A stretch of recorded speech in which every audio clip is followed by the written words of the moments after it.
Hello दोस्तों, नमस्कार, good morning, आदाब, सत श्री अकाल। शिवा फ्यूचर इंस्टीट्यूट के यूट्यूब चैनल पर आपका स्वागत है।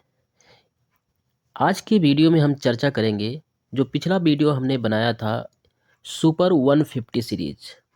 सुपर 150 मतलब उसमें इस सीरीज में हम टोटल 1100 प्लस प्रश्न समान अध्ययन के प्रश्नों पर चर्चा करेंगे, जिसमें से पिछला पार्ट आ गया है।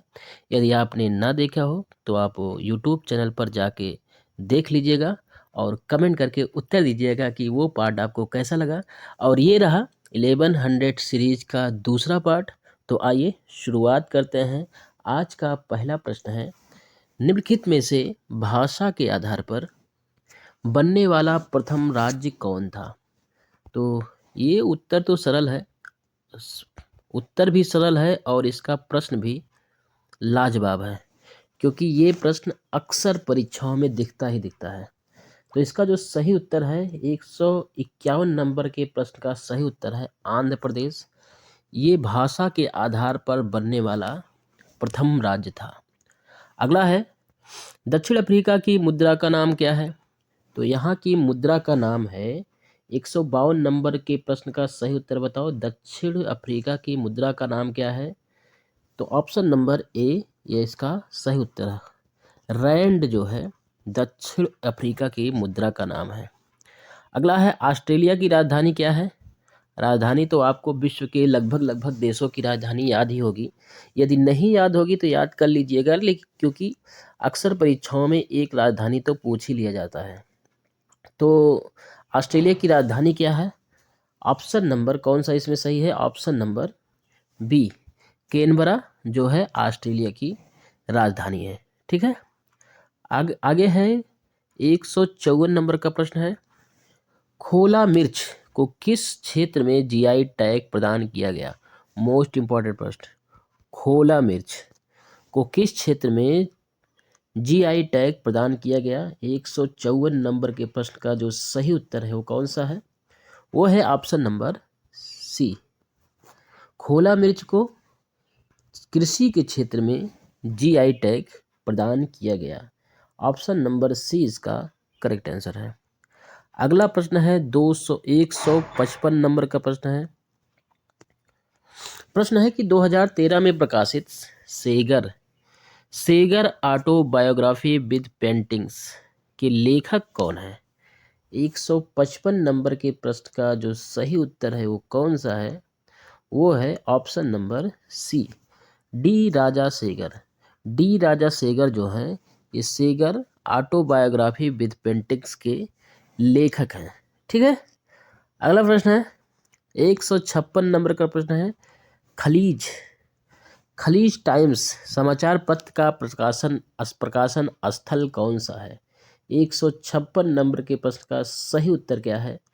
खलीज टाइम्स समाचार पत्र का प्रकाशक स्थल है दुबई।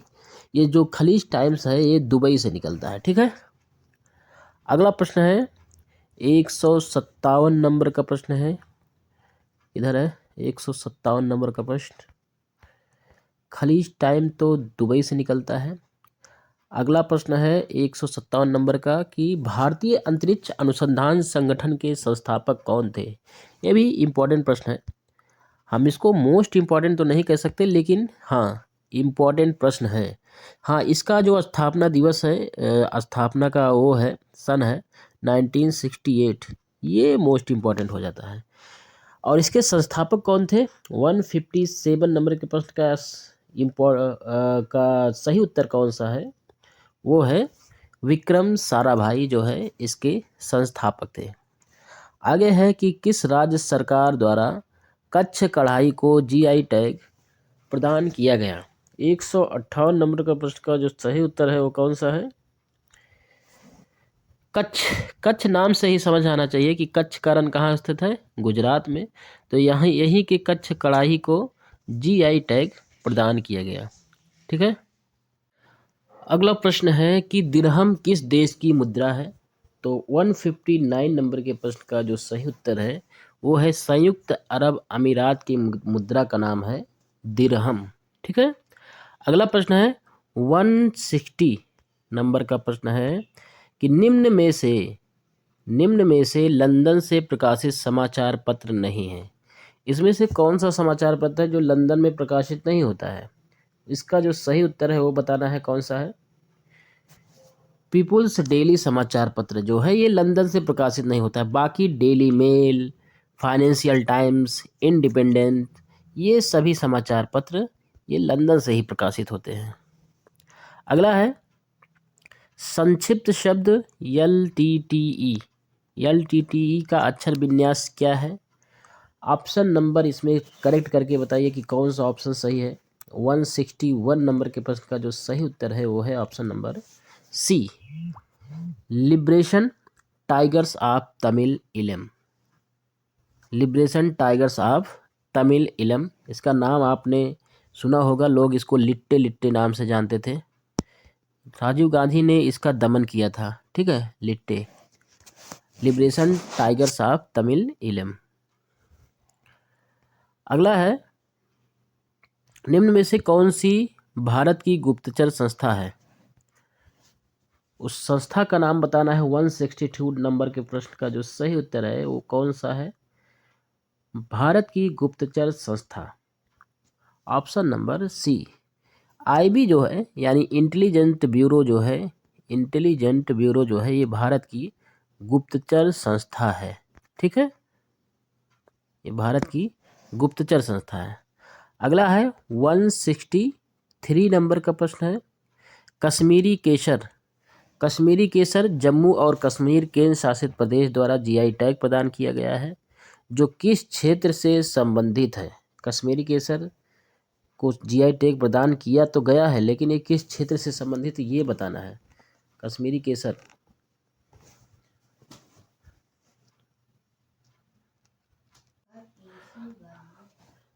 इसमें जो सही उत्तर है 163 नंबर के प्रश्न में जो सही उत्तर है वो है ऑप्शन नंबर सी, यानी कि कश्मीरी केसर जो है ये कृषि के क्षेत्र से संबंधित है।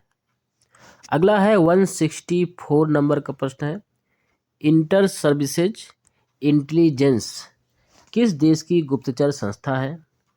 इसमें जो सही उत्तर है वो बताना है कि किस देश की गुप्तचर संस्था है इंटर सर्विसेज इंटेलिजेंस, यानी ISI।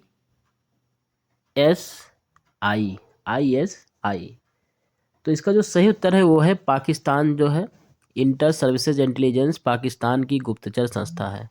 आगे है 165 नंबर का प्रश्न है इनमें से कौन सा कथन असत्य बताना है।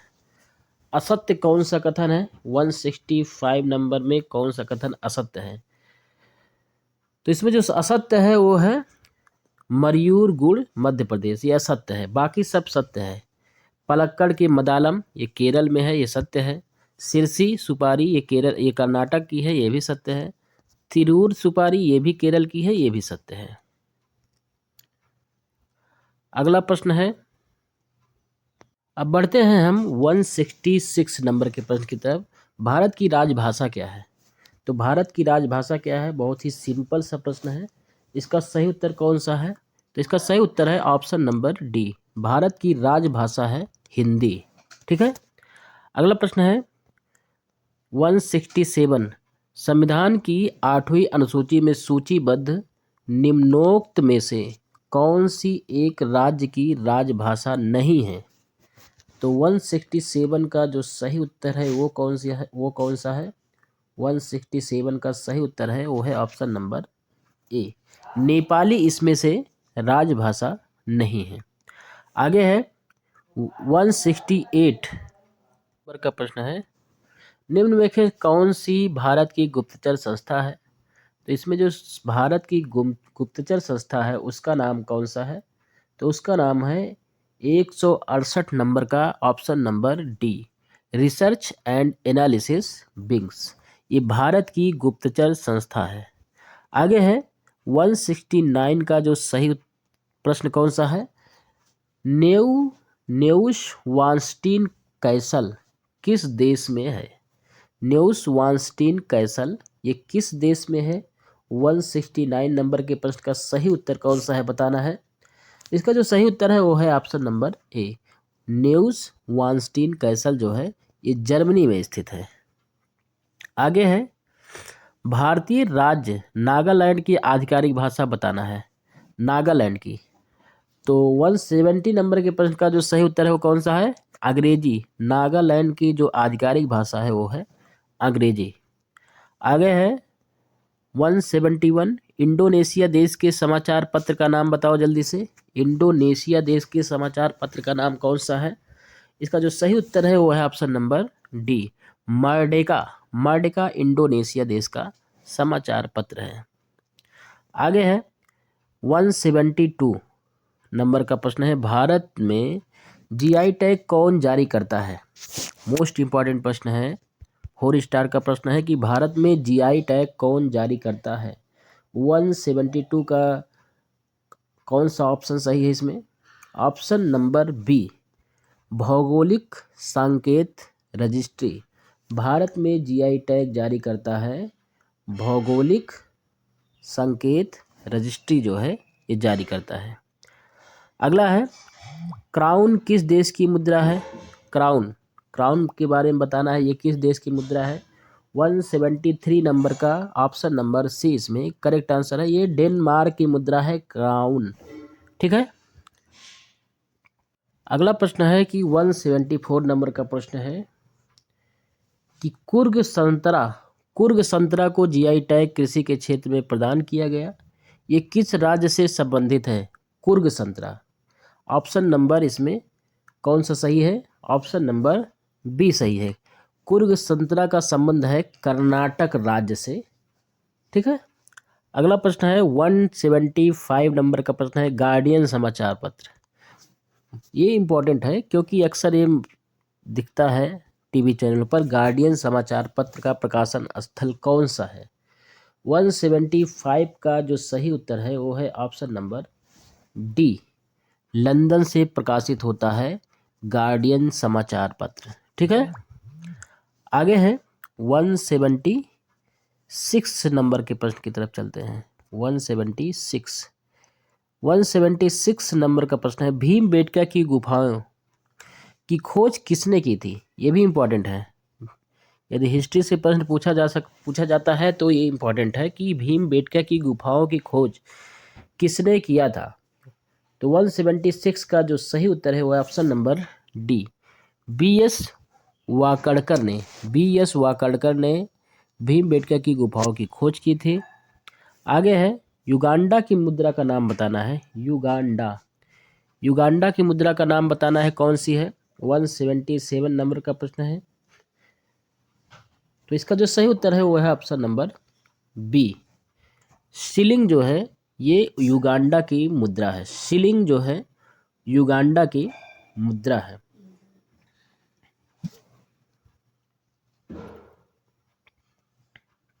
अगला प्रश्न है कि संक्षिप्त शब्द RDX का तात्पर्य क्या है? 178 नंबर का जो सही उत्तर कौन सा है बताना है। RDX का तात्पर्य क्या है? तो इसमें जो सही उत्तर है वो है option number B, research department explosive. RDX का पूरा नाम है रिसर्च डिपार्टमेंट एक्सप्लोसिव। अगला प्रश्न है 179 नंबर का प्रश्न है, निम्नलिखित में से पुर्तगाल का सरकारी दस्तावेज कौन सा है? 179 नंबर का प्रश्न है। तो पुर्तगाल का जो सरकारी दस्तावेज है वो है option number A, white book पुर्तगाल का सरकारी दस्तावेज है। आगे है, किस राज्य की मनपराई मुरुक्कू सामग्री, ये खास सामग्री है, इसको जीआई टैग प्रदान किया गया है। मनपराई मुरुक्कू ये खास सामग्री है, इसको जीआई टैग प्रदान किया गया है। ये किस राज्य की है? तो इसका जो सही उत्तर है वो है ऑप्शन नंबर कौन सा? डी, ये तमिलनाडु की खाद्य सामग्री है। आगे है 181, यूरो किस देश की मुद्रा है? यूरो तो कई देश की मुद्रा है। इसमें जो ऑप्शन के हिसाब से इसमें 181 का जो सही उत्तर है यूरो जर्मनी की मुद्रा है। आगे है कि डेली न्यूज़ समाचार पत्र कहाँ से प्रकाशित होता है? डेली न्यूज 182 का जो सही उत्तर है ये है लंदन। डेली न्यूज़ समाचार पत्र ये लंदन से प्रकाशित होता है। क्वेश्चन नंबर 183 की तरफ। क्वेश्चन नंबर 183 है, भारत सरकार ने वर्ष किस वर्ष में राष्ट्रीय ग्रामीण रोजगार गारंटी अधिनियम में पूर्व पद के रूप में यमजी जोड़ा था? मतलब कि कहने का मतलब है जो नरेगा था, नरेगा नरेगा उसमें यमजी किस किस वर्ष जोड़ा गया, इसमें ये बताना है। तो 183 का जो सही उत्तर है वो है ऑप्शन नंबर सी। पहले था ये राष्ट्रीय ग्रामीण रोजगार गारंटी अधिनियम, जब इसमें यमजी जोड़ा गया तब ये हो गया महात्मा गांधी राष्ट्रीय ग्रामीण रोजगार गारंटी अधिनियम। ठीक है, अगला प्रश्न है 184 नंबर का प्रश्न है, बेल्जियम व जापान की सरकारी रिपोर्ट दस्तावेज कौन सा है? बेल्जियम और जापान का बताना है सरकारी रिपोर्ट दस्तावेज कौन सा है। तो इसका जो सही उत्तर है वो है ऑप्शन नंबर डी, यानी बेल्जियम व जापान का जो सरकारी रिपोर्ट दस्तावेज है वह है ग्रे बुक। अगला है 185, किस राज्य की कतरनी धान या मगही पान को भौगोलिक संकेत जीआई टैग प्रदान किया गया है? 185 का जो सही उत्तर है वो है option number B. Option number B इसका सही उत्तर है। कतरनी धान मगही पान को भौगोलिक संकेत का जीआई टैग प्रदान किया गया। ये किस राज्य का है? ये बिहार का है। ठीक है, आगे बढ़ते हैं, आगे चलते हैं और ऑप्शन क्वेश्चन नंबर 186 है, निम्नलिखित में से किसने द व्हाइट टाइगर पुस्तक लिखी है? द व्हाइट टाइगर पुस्तक लिखी है, ये किसने लिखी है? इसमें 4 ऑप्शन है, उसमें से जो सही उत्तर है वो बताना है। द व्हाइट टाइगर नामक पुस्तक किसके द्वारा लिखी गई है? तो इसका जो सही उत्तर है वो है ऑप्शन नंबर डी, अरविंद ऑडिक के द्वारा। अरविंद ऑडिक के द्वारा द व्हाइट टाइगर नामक पुस्तक लिखी गई। अगला है 187 नंबर का प्रश्न है। 187 नंबर का प्रश्न है, ये प्रश्न है, बस्तर लौह शिल्प को हस्तशिल्प के क्षेत्र में जीआई टैग प्रदान किया गया है, जो मुख्यतः किस राज्य से संबंधित है? बस्तर लौह शिल्प ये मुख्यतः किस राज्य से संबंधित है? इसका जो सही उत्तर है, सही उत्तर बताइए जल्दी से। इसका जो सही उत्तर है वो है ऑप्शन नंबर बी, यानी कि बस्तर लौह शिल्प छत्तीसगढ़ राज्य का ये जो है ये हस्तशिल्प है, इसको जीआई टैग प्रदान किया गया है। अगला है, कोलंबो के समाचार पत्र का नाम बताओ। तो इसका जो समाचार पत्र है उसका नाम है द आइलैंड। ये कोलंबो का समाचार पत्र है द आइलैंड। अगला है 189 नंबर का प्रश्न है और इम्पोर्टेंट प्रश्न है। प्रश्न क्या है कि संविधान की 8वीं अनुसूची में सम्मिलित निम्नांकित भाषाओं में से कौन सी भाषा को बोलने वाले सर्वाधिक हैं? इसमें से ये बताना है कि कौन सी भाषाओं को बोलने वाले सर्वाधिक हैं। इसमें जो 4 ऑप्शन दिए गए हैं इसी में से ही बताना है। ठीक है, तो 189 में जो सही उत्तर है वह ऑप्शन नंबर डी, बांग्ला भाषा को बोलने वाले सर्वाधिक हैं। ठीक है, अगला है 190 नंबर का प्रश्न है, इनमें से कौन सा कथन असत्य है? तो इसका जो सही उत्तर है वो कौन सा है? ऑप्शन बताइए, कौन सा इसमें असत्य बताना है। बाकी चारों में तो 3 तो सत्य होंगे, कोई एक जो है वो असत्य तरीके से मिलान किया गया होगा। तो इसमें जो सही उत्तर है वो है ऑप्शन नंबर डी, ये जो ओरिएंट पर्ल टावर है ये जो है ये सही गलत तरीके से मिलान किया गया है, इसलिए ये सही उत्तर है। ठीक है, बाकी जो है तीनों, उबुद बाली इंडोनेशिया में है, कोलोसियम रोम इटली में है, बुर्ज खलीफा दुबई संयुक्त अरब अमीरात में है, ये तीनों सही है। ठीक है, आगे है 191 नंबर का प्रश्न है, 2 या 2 से अधिक सरकारों की संयुक्त रिपोर्ट दस्तावेज का नाम बताना है। 191 नंबर का प्रश्न है। तो इसका जो सही उत्तर है वो कौन सा है? Option number D, joint report. दो या दो से अधिक सरकारों की संयुक्त रिपोर्ट दस्तावेज का नाम है जॉइंट रिपोर्ट। ठीक है, आगे है 192 नंबर का प्रश्न है, मैसूर सुपारी को किस राज्य सरकार द्वारा जीआई टैग प्रदान किया गया? मैसूर सुपारी को। ऑप्शन नंबर कौन सा इसमें सही उत्तर है?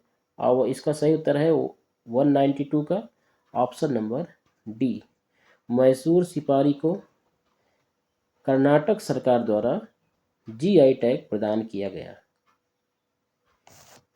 आगे है 193 नंबर का प्रश्न है, ब्रिटेन और भारत के सरकारी दस्तावेज कौन से हैं? ब्रिटेन और भारत का सरकारी, ये इंपॉर्टेंट प्रश्न है कि ब्रिटेन और भारत के सरकारी दस्तावेज कौन से हैं। 193 का जो सही उत्तर है वो है option number C, white book जो है ये ब्रिटेन और भारत के सरकारी दस्तावेज हैं।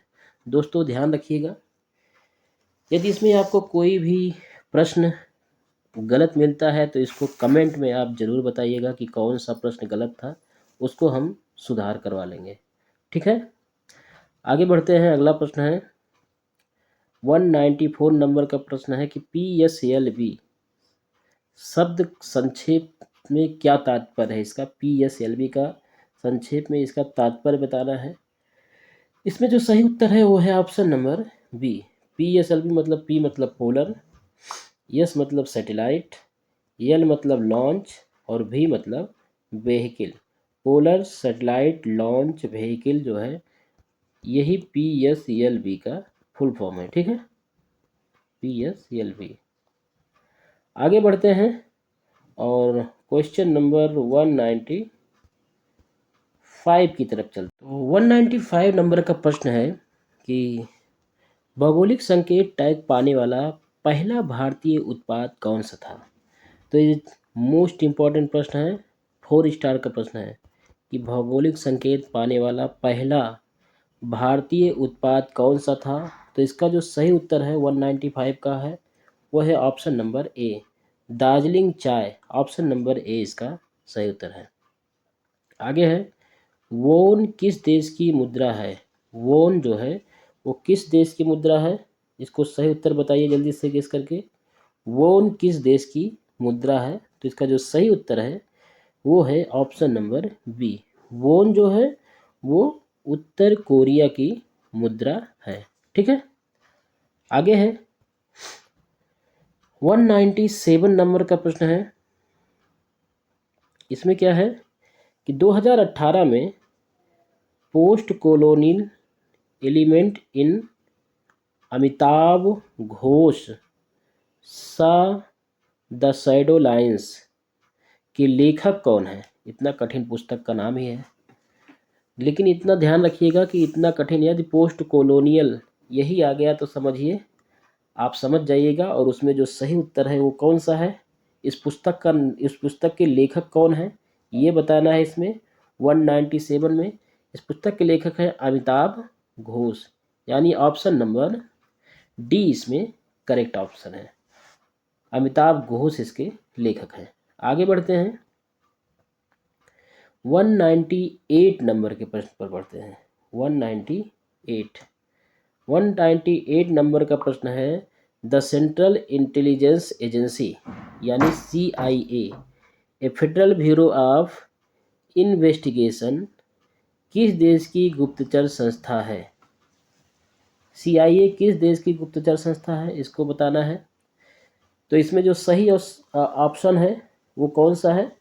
वो सही ऑप्शन है ऑप्शन नंबर डी, यानी कि CIA जो है फेडरल ब्यूरो ऑफ इन्वेस्टिगेशन ये USA की संस्था है। ठीक है, यूनाइटेड स्टेट ऑफ अमेरिका की संस्था है, सेंट्रल इंटेलिजेंसी एजेंसी CIA।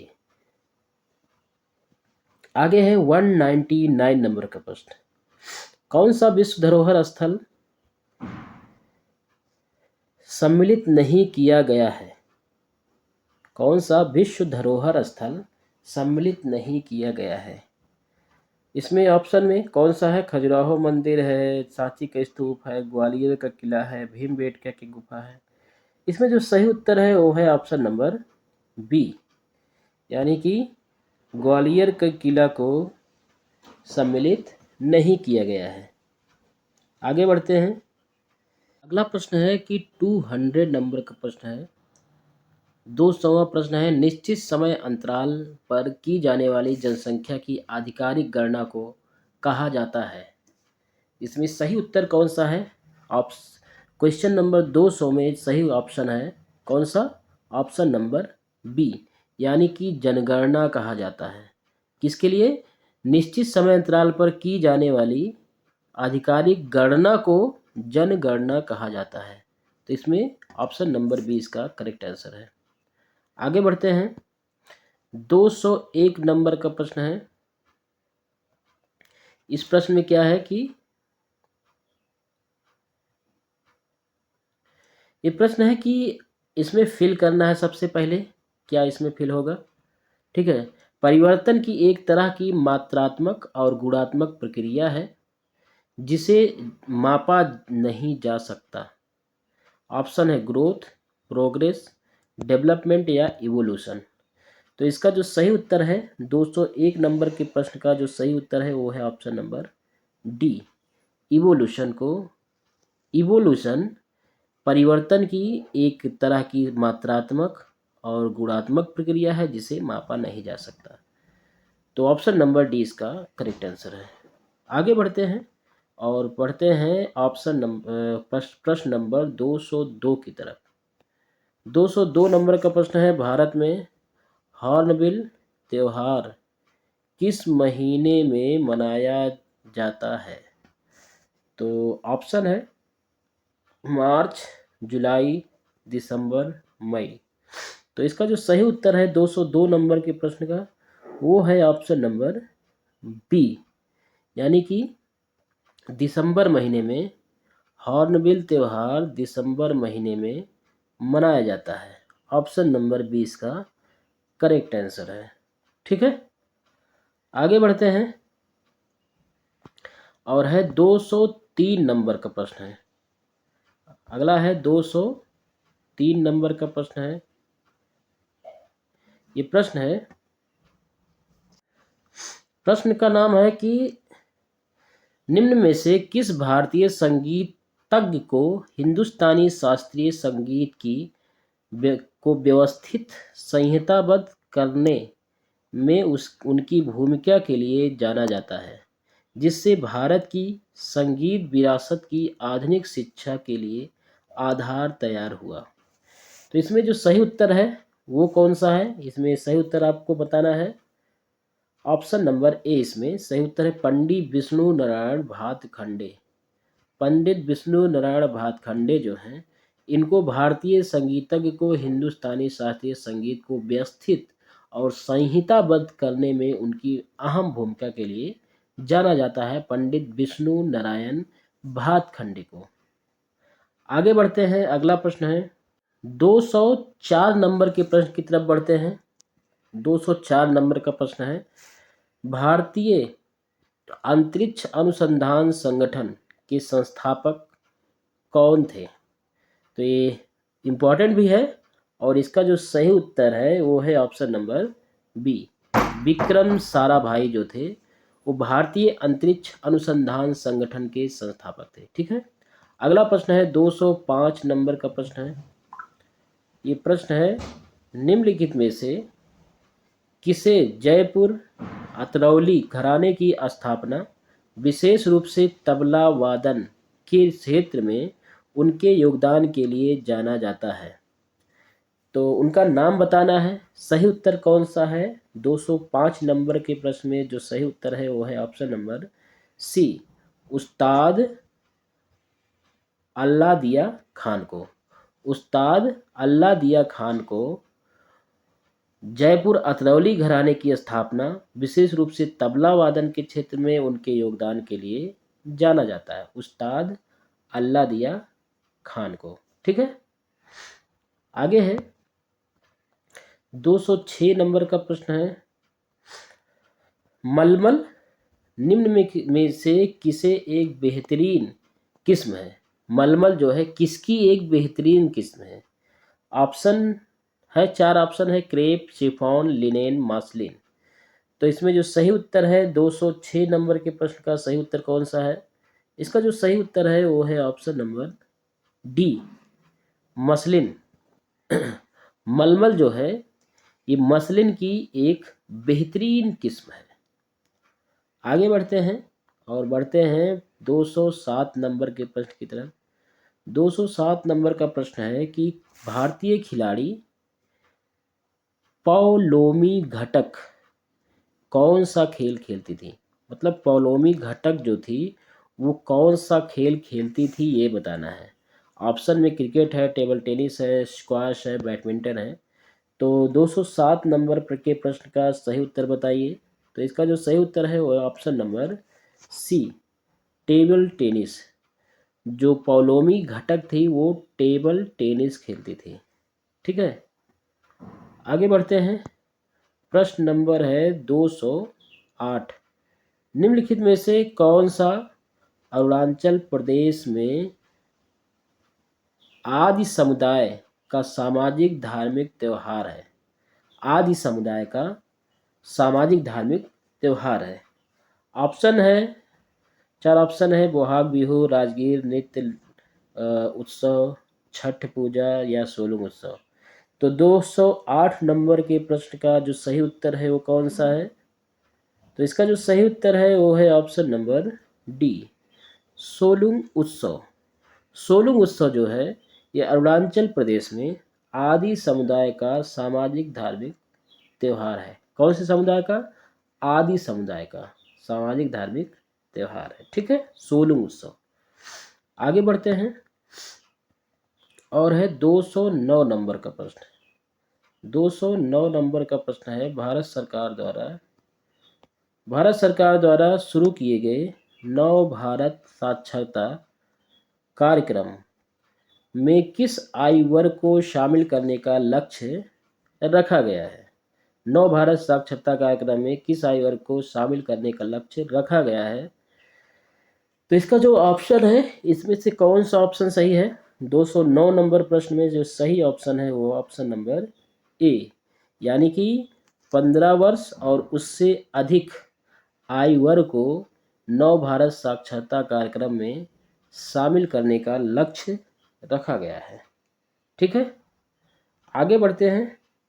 209 के बाद है 210 नंबर का प्रश्न है। 210 नंबर का प्रश्न है, घटम शब्द।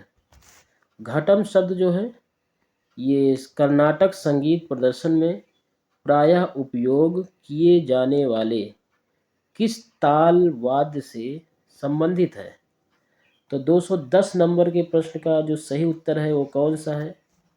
घटम शब्द कर्नाटक संगीत प्रदर्शन में प्रायः उपयोग किए जाने वाले किस तालवाद्य से संबंधित है? इसका जो सही उत्तर है वो है ऑप्शन नंबर सी, मटका। घटम शब्द जो है मटका तालवाद्य से संबंधित है। ऑप्शन नंबर सी इसका करेक्ट आंसर है। आगे है 211 नंबर का प्रश्न है, निम्नलिखित में से किसने the inheritance of loss, the inheritance of loss, ये पुस्तक का नाम है, ये पुस्तक किसने लिखी है? 211 नंबर के प्रश्न का जो सही उत्तर है वो है ऑप्शन नंबर सी, किरण देसाई ने द इनहेरिटेंस ऑफ लॉस नामक पुस्तक लिखी है। किरण देसाई। आगे बढ़ते हैं। अब है 212 नंबर का प्रश्न है। 212 नंबर का प्रश्न है कि निम्नलिखित में से कौन सा वाद्य आमतौर पर हिंदुस्तानी शास्त्रीय संगीत में उपयोग नहीं किया जाता है? कौन सा वाद्य उपयोग नहीं किया जाता है हिंदुस्तानी शास्त्रीय संगीत में? तो इसका जो सही उत्तर है वो कौन सा है? जैसे ऑप्शन है बीड़ा, सरोद, घटम, सितार। तो इसमें से कौन सा है जो हिंदुस्तानी शास्त्रीय संगीत में उपयोग नहीं किया जाता है? तो 212 नंबर के प्रश्न का जो सही उत्तर है वो कौन सा है? जल्दी से कमेंट करके बताइए सही उत्तर कौन सा है 212 नंबर के प्रश्न का। तो इसका जो सही उत्तर है वो है ऑप्शन नंबर बी, घटम घटम घटम। घटम जो है वाद्य यंत्र आमतौर पर हिंदुस्तानी शास्त्रीय संगीत में उपयोग नहीं किया जाता है। दोस्तों, यदि आपको ये प्रश्न अच्छे लग रहे हों तो कृपा करके चैनल को सब्सक्राइब भी कर लीजिए। इसमें चूंकि आपका कुछ नहीं जाता लेकिन मुझको अच्छा लगेगा। और वीडियो को लाइक कर लीजिए और अपने दोस्तों के साथ शेयर कर लीजिए, क्योंकि ये ऐसे प्रश्न हैं जो कि आपको अधिकतम किताबों में हो सकता है, सारी किताबों में, कई सारी किताबों से ये मिला जुला कर ये प्रश्न बनाए गए हैं। तो ये प्रश्न आपके एग्ज़ाम की दृष्टि से, एग्ज़ाम पॉइंट ऑफ व्यू से अत्यंत महत्वपूर्ण हो सकते हैं। तो ध्यान रखिएगा इन प्रश्नों को, इन 1100 प्रश्नों को, इस सीरीज को ज़रूर देख कर जाइएगा। अब बढ़ते हैं अगले प्रश्न की तरफ। अगला प्रश्न है 213 नंबर का प्रश्न है। भारत का पहला 213 नंबर का प्रश्न है कि भारत का पहला कृत्रिम उपग्रह वो कौन सा है जो भारतीय अंतरिक्ष अनुसंधान संगठन द्वारा अंतरिक्ष में प्रक्षेपित किया गया है। तो इसमें से बताना है भारत का पहला कृत्रिम उपग्रह कौन सा है।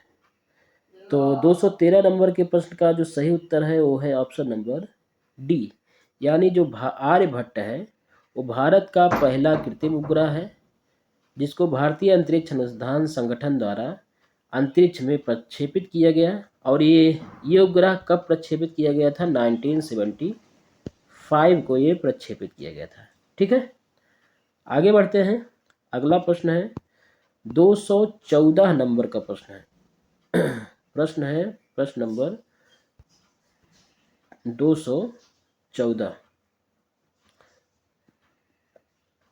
214 नंबर का प्रश्न है कि निम्नलिखित में से कौन सी पृथ्वी विज्ञान मंत्रालय की पृथ्वी योजना के तहत एक उप योजना नहीं है।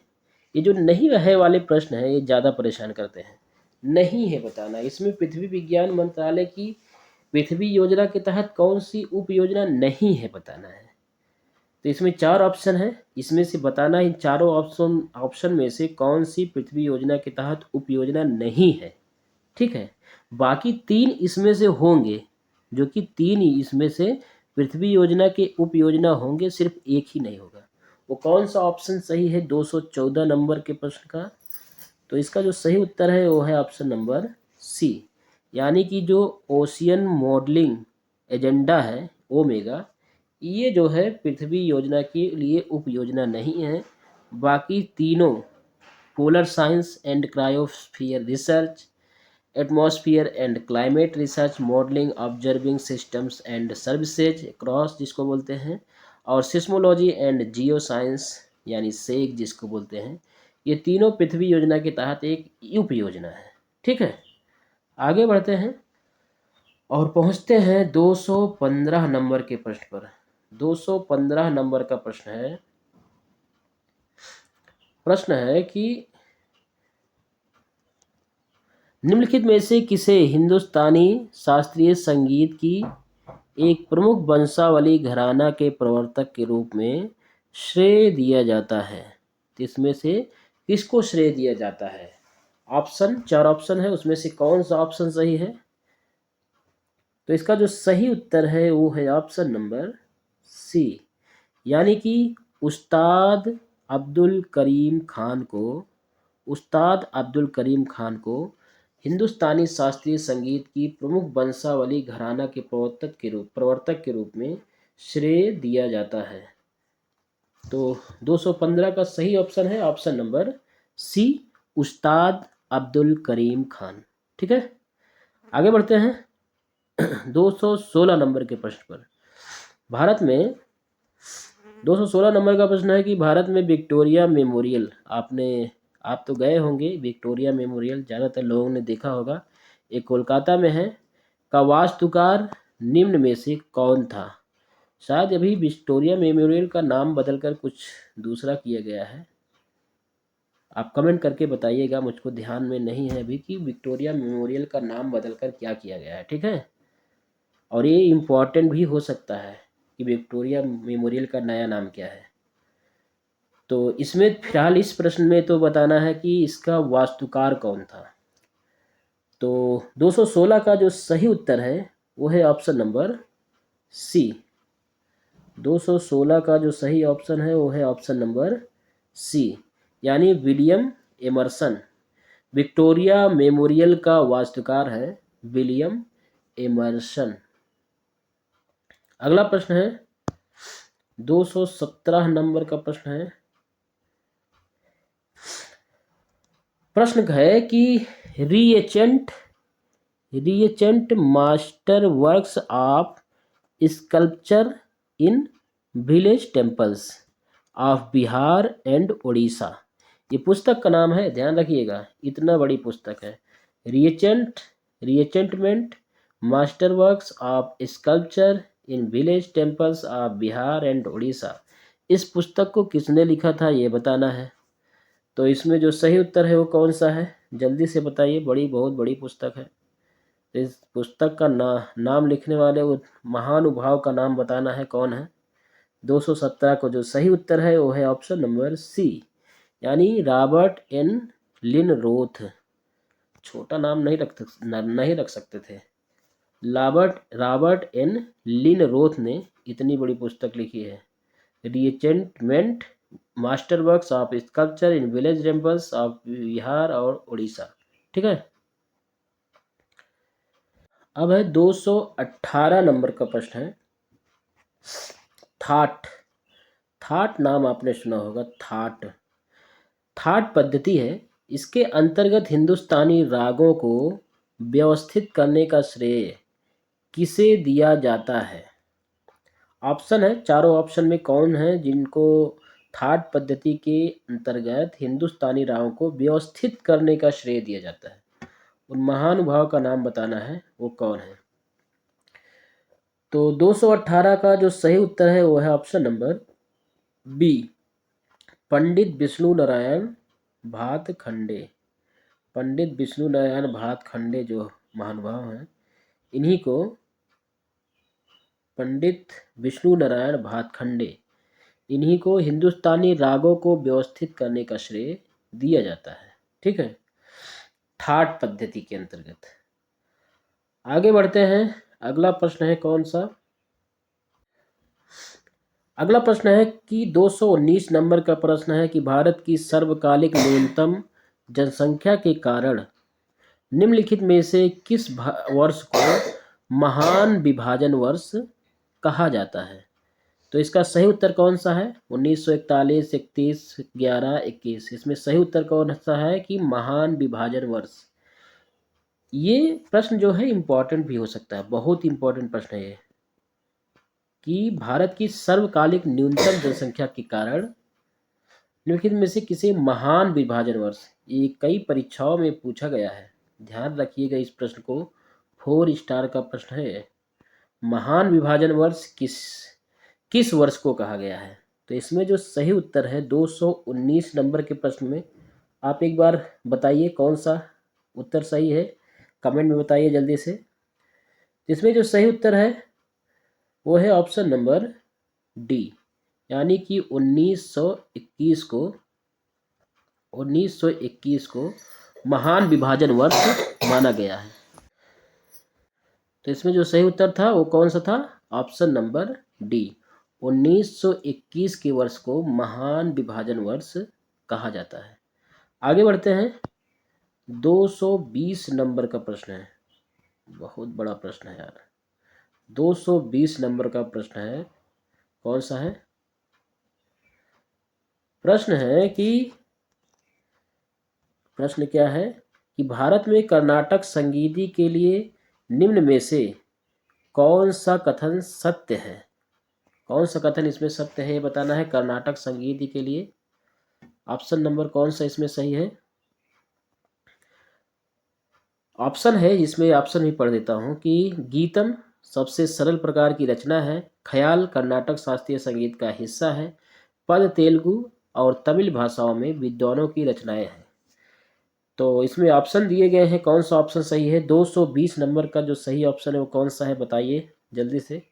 ये तो यूपी पीसीएस लेवल का प्रश्न है। तो इसमें जल्दी से कमेंट करके इसका उत्तर बताइए। 220 नंबर का प्रश्न है। तो देखते हैं, हम लोग इसको हल करने की कोशिश करते हैं। गीतम सबसे सरल प्रकार की रचना है। ये तो सही लग रहा है, गीतम सबसे सरल प्रकार की रचना है। ख्याल कर्नाटक शास्त्रीय संगीत का हिस्सा है। ये तो गलत है, ख्याल कर्नाटक शास्त्रीय संगीत का हिस्सा नहीं है। तीसरा है कि पद तेलुगु और तमिल विद्वानों में की रचनाएं हैं। पद तेलुगु जो है और तमिल भाषाओं के में विद्वानों की रचनाएं हैं। ये सही है, यानी एक सही और तीन सही। इसमें से कौन सा है? एक और तीन, एक और तीन किधर है? तो ये इधर है। ऑप्शन नंबर 20 में करेक्ट आंसर है। एक और तीन इसमें करेक्ट आंसर है। 220 नंबर का प्रश्न हो गया। ठीक है, आगे बढ़ते हैं 221 नंबर के प्रश्न की तरफ। अब 221 नंबर का प्रश्न कौन सा है?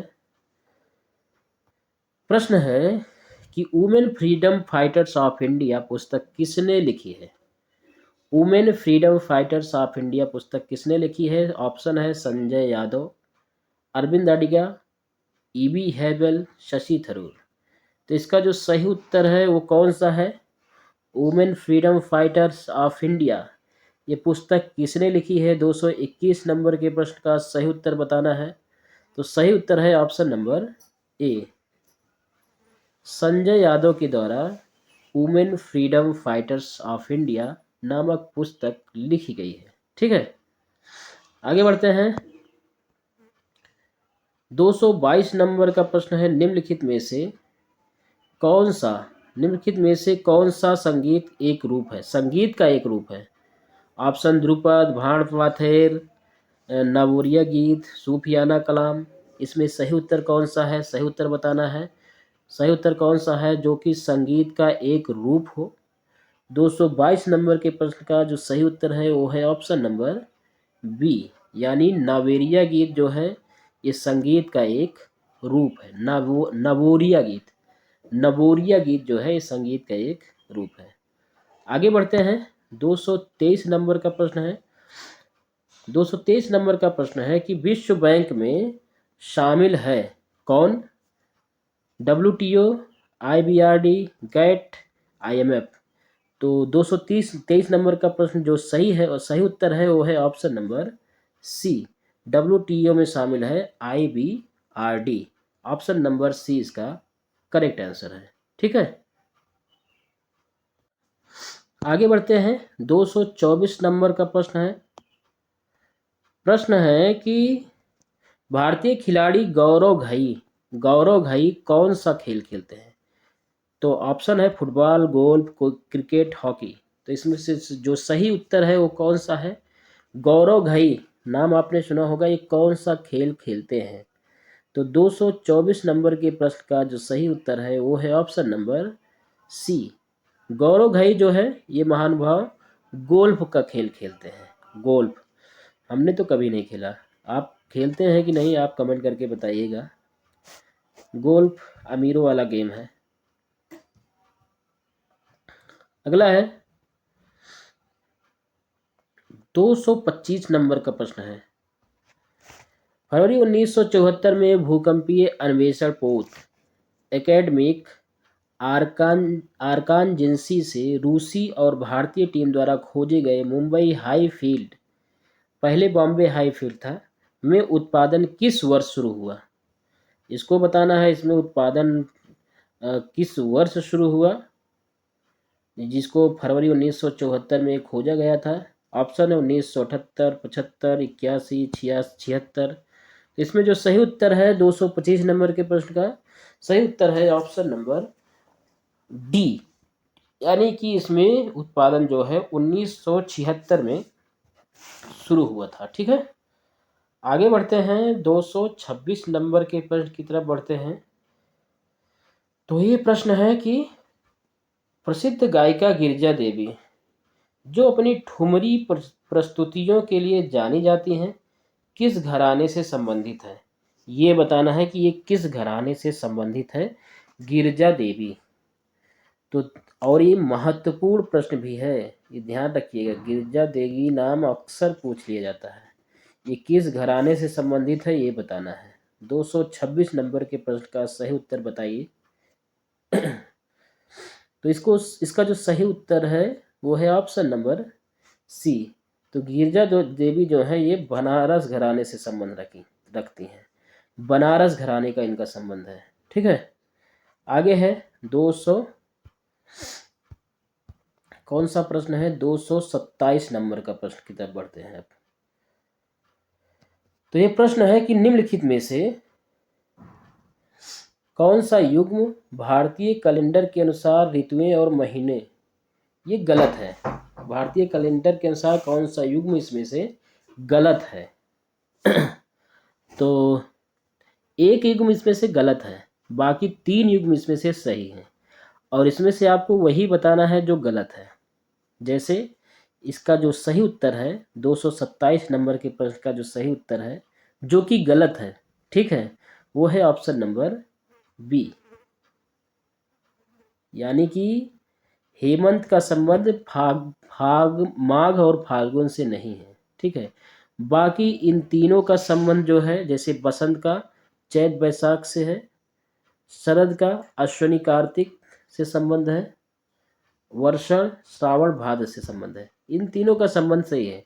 बाकी जो है जो बी ऑप्शन है वो ऑप्शन गलत है। ठीक है, ऑप्शन नंबर बी इसका करेक्ट आंसर है। ठीक है, आगे है, भारत सरकार ने स्मार्ट सिटी मिशन को किस वर्ष शुरू किया गया। ये सारे मिशन जो हैं जो कि भारत सरकार द्वारा अक्सर जो 2014 से लेकर 2025 तक जो भी मिशन लॉन्च किया गया है, इसमें से आपको किसी भी एग्ज़ाम में, आप कोई भी एग्ज़ाम दीजिएगा, लगभग 2 से 3 प्रश्न आपको मिलेंगे ही मिलेंगे, और ये डेट के साथ पूछा जाता है, और मिलान के लिए अक्सर पूछ लिया जाता है। मिलान में 4 ऑप्शन दे देगा, चारों कोई ना कोई मिशन या योजनाएं रहेंगी जो कि 2014 से 2025 तक जो लागू की गई हों, उन्हीं के सामने उनका किस वर्ष वो लागू की गई थी उसका वो ऑप्शन दिया रहेगा, उसी से मिलान करना रहेगा। तो ये प्रश्न आपके लिए इम्पोर्टेंट है, ये प्रश्न अक्सर पूछा जाता है। इसमें से है कि कौन सा ऑप्शन सही है स्मार्ट सिटी मिशन के लिए। तो इसका 228 का जो सही उत्तर है वो है ऑप्शन नंबर सी, यानी कि स्मार्ट सिटी मिशन को 2015 में लॉन्च किया गया था। ठीक है, 2015 में। कहीं कहीं पर तो इसको डेट सहित पूछ लिया जाता है कि किस, ये तो वर्ष तो आपने याद कर लिया कि 2015 में शुरू किया गया था, कहीं कहीं पर तो ये भी पूछ लिया जाता है किस दिन शुरू किया गया था, किस डेट को शुरू किया गया था, किस महीने में शुरू किया गया था। तो ये ध्यान रखिएगा। आगे है 229 नंबर का प्रश्न है कि जनवरी 2015 में भारत सरकार ने योजना आयोग को बदल दिया, अब उसका नाम क्या रखे हैं भाई। ये प्रश्न जब से बदला गया है तब से हर एक एग्जाम में रिपीट ही हो रहा है। कितनी बार रिपीट हुआ होगा। योजना आयोग का नाम बदल कर नीति आयोग कर दिया गया, इसलिए ऑप्शन नंबर बी इसका करेक्ट आंसर है। 229 नंबर के प्रश्न का जो सही उत्तर है वो है option number B, NITI Aayog. कहीं कहीं पर पूछ लिया जाता है कि नीति, NITI, नीति आयोग का फुल फॉर्म क्या है। तो इसका फुल फॉर्म है national institute of transforming India. इसको जनवरी 2015 में इसको शुरू किया गया, योजना आयोग के स्थान पर शुरू किया गया था। ठीक है, आगे बढ़ते हैं। गैट, गैट नाम आपने सुना होगा या नहीं सुना होगा, सुन लीजिए। गैट की स्थापना किस वर्ष की गई थी। ऑप्शन है 1946, 50, 48, 49। तो इसमें से जो सही उत्तर है 230 नंबर के प्रश्न का, वो सही उत्तर है ऑप्शन नंबर बी, यानी कि गैट की स्थापना जो है वो 1948 में की गई थी। गैट का फुल फॉर्म है general agreement of trade and tariff, general agreement of trade and tariff, इसकी स्थापना कब हुई थी? 1948 में। ठीक है, ये ध्यान रखिएगा, 1948 में गैट की स्थापना हुई थी। आगे बढ़ते हैं और 231 नंबर के प्रश्न पर पहुंचते हैं। ये प्रश्न है 231 नंबर का। पल्लवी, अनुपल्लवी और मुक्ताई स्वर जिन्हें सामूहिक रूप से पूर्वांग के नाम से जाना जाता है, किस कर्नाटक संगीत शैली से संबंधित है? इसका सही उत्तर बताना है। 231 नंबर के प्रश्न का जो सही उत्तर है वो कौन सा है? वो है ऑप्शन नंबर ए, यानी कि इसका सही उत्तर है ऑप्शन नंबर ए, वर्णम से संबंधित है। ये पल्लवी, अनुपल्लवी, मुक्ताई स्वर जो है ये वर्णम से संबंधित है, वर्णम से। ठीक है, आगे बढ़ते हैं। 232 नंबर का प्रश्न है कि ममता बनर्जी द्वारा ऑल इंडिया तृणमूल कांग्रेस की स्थापना निम्नलिखित में से किस वर्ष की गई थी? ये तो इंडियन नेशनल कांग्रेस से ही निकली हुई पार्टी है। इसकी स्थापना कब हुई होगी? आप बताइए, गेस करके बताइए कब हुई होगी। 1995, 2001, 1998, 2003। तो इसका सही उत्तर कौन सा है? ऑप्शन नंबर कौन सा है? ऑप्शन नंबर बी इसका सही उत्तर है। तृणमूल कांग्रेस की स्थापना सन 1998 में की गई थी। 1998 में की गई थी। आगे है अगला प्रश्न है कि Rays and Ways of Indian Culture, ये पुस्तक का नाम है। बहुत पुस्तकें पूछी गई हैं। Rays and Ways of Indian Culture, ये पुस्तक किसने लिखी है? ऑप्शन है रोमिला थापर, झुम्पा लाहिड़ी, डीपी दुबे, गायत्री सिन्हा। तो इसमें जो सही उत्तर है 233 नंबर के प्रश्न का वो है ऑप्शन नंबर बी। जो Rays and Ways of Indian Culture जो है ये पुस्तक डीपी दुबे के द्वारा लिखी गई थी। डीपी दुबे। अगला प्रश्न है 234 नंबर का प्रश्न है और प्रश्न में है कि किसमें महाभारत की कहानियों को एक गाथा गीत के रूप में गाया जाता है और छत्तीसगढ़ में रात के प्रदर्शन के लिए 1 या 2 एपिसोड चुने जाते हैं? किसमें? ऑप्शन है पांडवानी, सोहर, आल्हा, छकरी। तो 234 नंबर के प्रश्न का जो सही उत्तर है वो कौन सा है बताइए। आप भी एक कमेंट कर दीजिए, कम से कम हमारा भी उद्धार हो जाए। 234 नंबर के प्रश्न का जो सही उत्तर है वो कौन सा है? वह है ऑप्शन नंबर ए, पांडवानी। ऑप्शन नंबर ए इसका सही उत्तर है। पांडवानी में महाभारत की कहानियों को एक गाथा के रूप में गाया जाता है और छत्तीसगढ़ में रात के प्रदर्शन के लिए 1 या 2 एपिसोड चुने जाते हैं। आगे बढ़ते हैं। 235 नंबर का प्रश्न कौन सा है? प्रश्न है कि निम्नलिखित में से किस योजना में शिशु, किशोर और तरुण उप योजनाएं हैं? कौन सी योजना में शिशु, किशोर और तरुण उप योजनाएं हैं? 235 नंबर का प्रश्न है। इसका सही उत्तर कौन सा है? वो है ऑप्शन नंबर सी, यानी कि मुद्रा योजना में शिशु, किशोर और तरुण ये तीनों प्रकार की योजनाएं सम्मिलित हैं। ठीक है, आगे बढ़ते हैं और 236 नंबर का प्रश्न है वो कौन सा है कि कहानी पुस्तक द एंड ऑफ इमेजिनेशन के लेखक कौन है? ऑप्शन है कुमार आचार्य, पेमा दोरजी, अरुंधति रॉय या शशि थरूर। तो पुस्तक का नाम है द एंड ऑफ इमेजिनेशन। इसके लेखक कौन है? ऑप्शन में के हिसाब से आप करेक्ट करके बताइए कौन सा इसमें सही है। तो इसका सही उत्तर है option number B, the Age of Imagination. पुस्तक के लेखक हैं अरुंधति रॉय, एक फेमस लेखिका है, ये इसके लेखक हैं। द एज ऑफ इमेजिनेशन इस पुस्तक का नाम भले ही फेमस ना हो लेकिन ये लेखिका बहुत फेमस है, इसलिए ये पुस्तक जरूर याद रखिएगा। ये प्रश्न आपके लिए इम्पोर्टेंट हो सकता है। ठीक है, आगे है अगला प्रश्न है 237 नंबर का प्रश्न है प्रश्न है कि नव भारत साक्षरता कार्यक्रम निम्न में से किस प्लेटफॉर्म के माध्यम से शिक्षार्थियों को देश भर में स्थानीय भाषाओं में सामग्री तक पहुंचने के लिए प्रोत्साहित करता है। तो 237 नंबर के प्रश्न का जो सही उत्तर है वो कौन सा है? वो है ऑप्शन नंबर सी, यानी कि जो दीक्षा पोर्टल है, दीक्षा पोर्टल प्लेटफॉर्म जो है, ये नव भारत साक्षरता कार्यक्रम का माध्यम है जो शिक्षार्थियों को देश भर में स्थानीय भाषाओं में सामग्री तक पहुंचने के लिए प्रोत्साहित करता है। कौन सा प्लेटफॉर्म? दीक्षा प्लेटफॉर्म। ठीक है, आगे है 238 नंबर का प्रश्न है, निम्नलिखित में से किस कर्नाटक संगीत को भारत की कोकिला के नाम से जाना जाता है?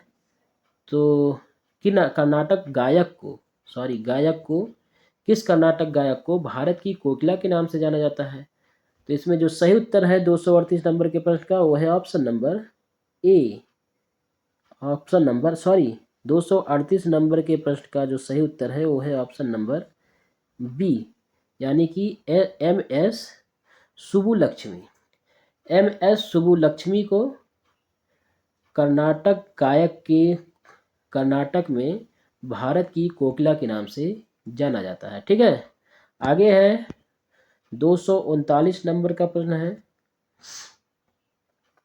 है कि जाकिर हुसैन निम्नलिखित में से किसके लिए फेमस है?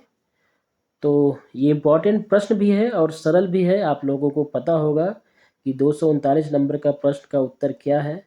तो जाकिर हुसैन एक तबला वादक थे। ठीक है, आगे है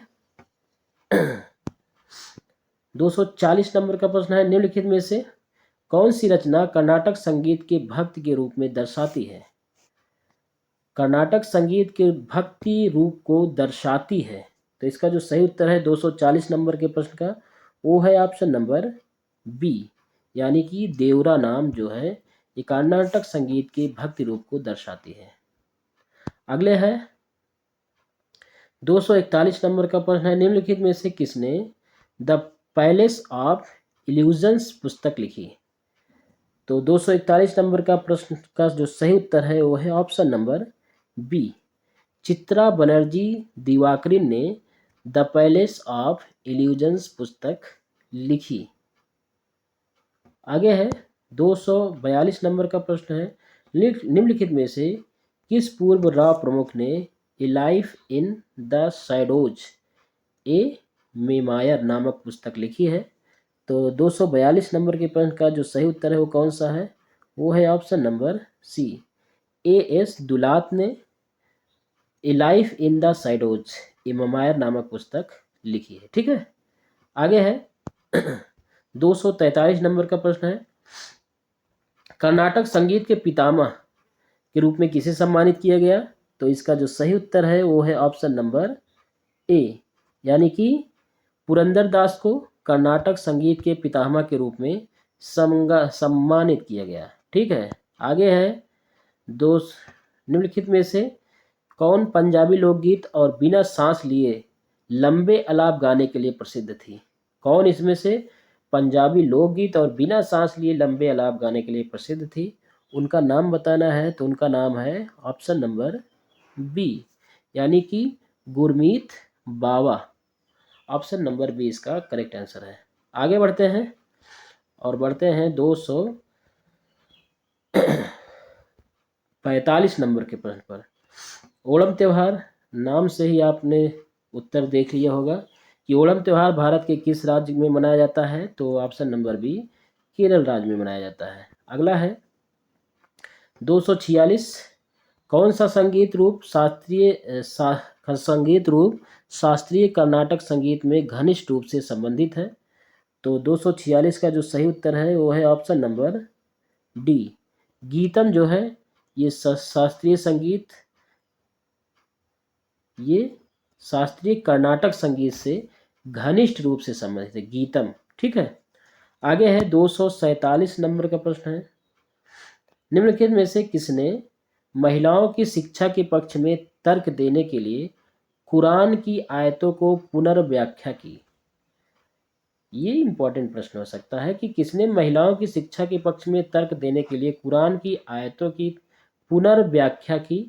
तो 247 का जो सही उत्तर है वो है ऑप्शन नंबर बी, यानी कि मुमताज अली ने कुरान की आयतों की पुनर्व्याख्या की। आगे है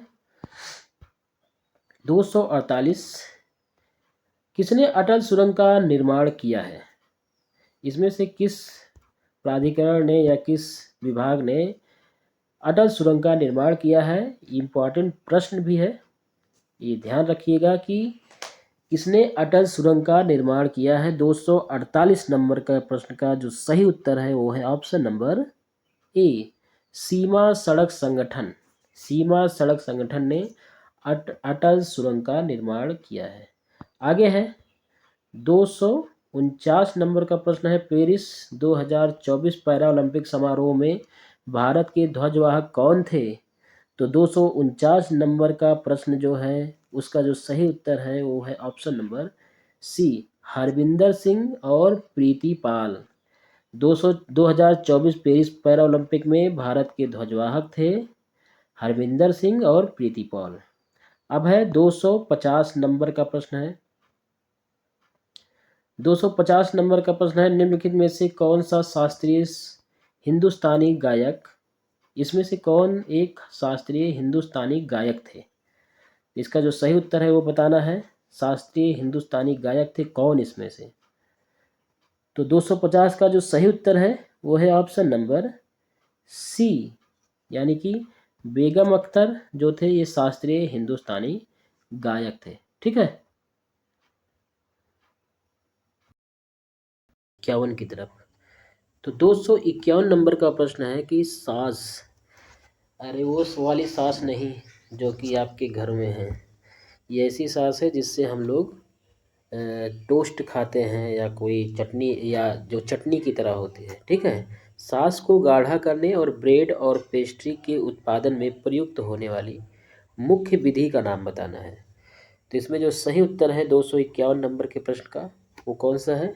वो है ऑप्शन नंबर बी, यानी कि जिलेटिनीकरण जो है ये सास को गाढ़ा करने की मुख्य उत्पादन विधि है। ठीक है, अगला प्रश्न है 252 नंबर का प्रश्न है। प्रश्न है कि आत्मकथा अर्धकथानक, कौन सी कथा आत्मकथा अर्धकथानक निम्नलिखित में से किसके द्वारा लिखी गई है? तो ये कथा जो है ऑप्शन नंबर, इसमें कौन सा ऑप्शन सही है? ऑप्शन नंबर सी, यानी कि बनारसी दास द्वारा अर्धकथानक नामक आत्मकथा लिखी गई है। ठीक है, अगला प्रश्न है 253 नंबर का प्रश्न है कि निम्नलिखित में से प्रसिद्ध संगीतकारों में से किसे सरोद नामक वाद्य यंत्र को लोकप्रिय बनाने के लिए जाना जाता है? उन्हें सोनिया शाहजहांपुर घराने के सबसे प्रसिद्ध उस्तादों में से एक माना जाता है। तो उनका नाम बताना है। ये सेनिया शाहजहांपुर घराने से हैं और उनको प्रसिद्ध सरोद नामक वाद्य यंत्र के लिए उनको लोकप्रिय माना जाता है। ठीक है, उनका महानुभाव का नाम बताना है। 253 का जो सही उत्तर है वो कौन सा है? तो इसका जो सही उत्तर है वो है ऑप्शन नंबर डी, यानी कि उस्ताद अमजद अली खान। नाम क्या है? उस्ताद अमजद अली खान। ये सेनिया शाहजहांपुर घराने से ताल्लुक़ रखते हैं और ये सरोद नामक वाद्य यंत्र में ये लोकप्रिय हैं, उस्ताद अमजद अली खान। अगला है वंदे भारत एक्सप्रेस, काफ़ी फेमस ट्रेन है वंदे भारत एक्सप्रेस। मोदी जी इसको चलाने में लिए बहुत चर्चा में रहे हैं मोदी जी। प्रश्न है कि 254 नंबर का प्रश्न है, वंदे भारत एक्सप्रेस किस देश में बनी है? अब ये बताना है किस देश में बनाई गई है ये ट्रेन। तो इसका जो सही उत्तर है वो कौन सा है? ऑप्शन नंबर कौन सा इसमें से सही है? जापान, इंग्लैंड, भारत, कोरिया, कौन सा सही उत्तर है? तो इसका सही उत्तर है वो है ऑप्शन नंबर सी, यानी कि वंदे भारत एक्सप्रेस ये भारत के द्वारा में ही बनाई गई है। ठीक है, अगला प्रश्न है, प्रश्न कौन सा है, 255 नंबर का प्रश्न है, मोपिन उत्सव, इम्पोर्टेंट प्रश्न है, मोपिन उत्सव 255 नंबर का प्रश्न है, मोपिन उत्सव भारत के किस राज्य में मनाया जाता है, ये बताना है। ऑप्शन है उत्तर प्रदेश, हरियाणा, अरुणाचल प्रदेश, राजस्थान। तो इसका सही उत्तर जो है वो कौन सा है, वो है ऑप्शन नंबर सी, मोपिन उत्सव अरुणाचल प्रदेश में मनाया जाता है। ठीक है, आगे है 256 नंबर का प्रश्न है, निम्नलिखित में से, प्रश्न क्या है कि निम्नलिखित में से कौन सा वाद्य यंत्र, कौन सा वाद्य यंत्र आमतौर पर राजस्थानी लोक संगीत से संबंधित है। तो आप इसको, हमको लगता है आप इसका आंसर दे दीजिएगा, क्योंकि ये काफ़ी फेमस है कि जो आमतौर पर राजस्थानी लोक संगीत से संबंधित है, वो वाद्य यंत्र कौन सा है ये बताना है। 256 नंबर के प्रश्न का जो सही उत्तर है वो है ऑप्शन नंबर बी, मोरचंग। नाम आपने सुना होगा, मोरचंग या वाद्य यंत्र राजस्थानी लोक संगीत से संबंधित है। आगे है 257 नंबर का प्रश्न है, निम्नलिखित में से किसने सिग्निफिकेंसी ऑफ, कौन सा significancy of vimanam and gopuram, gopuram तो आपने नाम सुना होगा, पुस्तक लिखी है।